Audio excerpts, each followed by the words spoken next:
मित्रांनो, आज आम्ही निघालो आहे तर कोकणामध्ये आणि सध्या आम्ही आलो आहोत तामिनी घाटात. तर पाहू शकता माझ्या बरोबर माझे मित्रमंडळी आहेत.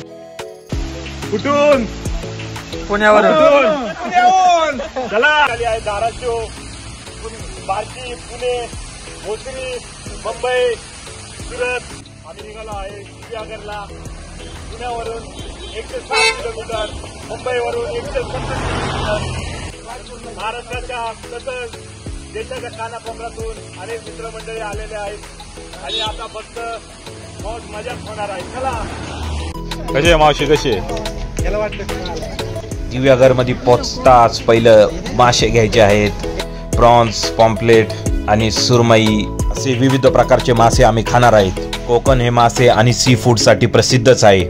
मासे खायलाच आपण खास कोकणामध्ये आलो आहेत. तर दिव्यागरमध्ये अगदी फ्रेश ताजे मासे खाण्याची एक वेगळीच मजा आहे आणि त्याशिवाय कोकणाची ट्रिपच पूर्ण होऊ शकत नाही.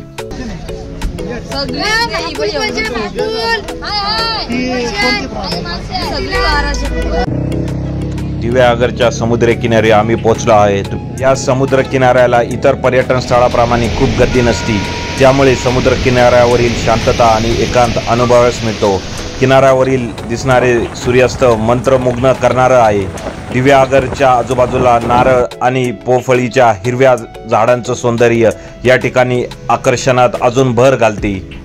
तसंच दिव्यागरच्या किनाऱ्यावर अनेक साहसी खेळ खेळले जातात. वॉटर स्पोर्ट्स पाहू शकतो आमचे मित्र अंकित त्यातील एका सोप्या वॉटर बाईकवर बसून आनंद घेत आहे बीचवर फेरफटका मारत.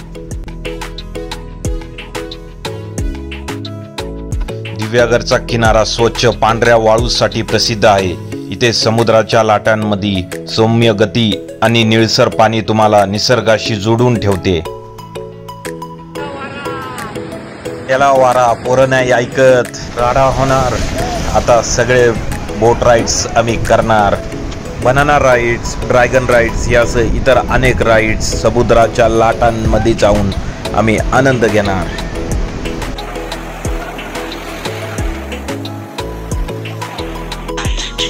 अरे बाबो, बाटली बाटली आबाची बाटली गावात. त्या अवघड बोट राईड्स केल्यानंतर सुखरूप बाहेर आल्यामुळे काहीसा बाहुबली झाल्यासारखा फील इथं सगळ्यांना येत आहे. थोडीशी फाटली पण मजा आली असं सांगताना आमचे मित्र आबा तावडे.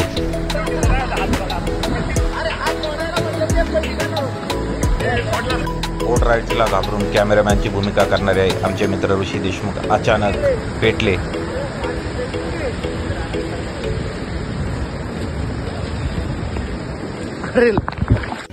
अन्नाचा कण आणि आनंदाचा क्षण वाया गेला नाही पाहिजे. ऋषी देशमुख यांच्यावर आम्ही वाळूचा हल्ला केला आहे. वाळूचा गोळा हल्ला.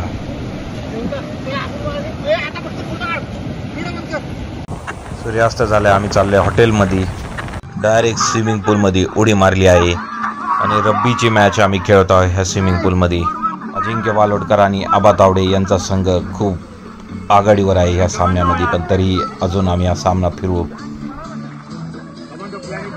हॉटेल अमारा बाय द सी दिव्यागरला एक खूप चांगलं हॉटेल आहे बॅचलर फॅमिली सगळ्यांसाठी. मुख्य म्हणजे समुद्र किनाऱ्याच्या जवळच आहे. एकदा आले तर आवश्यक इथं मुक्काम करा.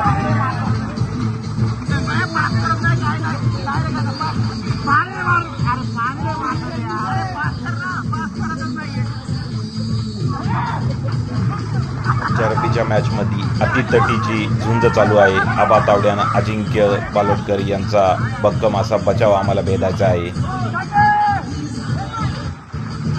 परंतु तसं काय होताना दिसत नाही.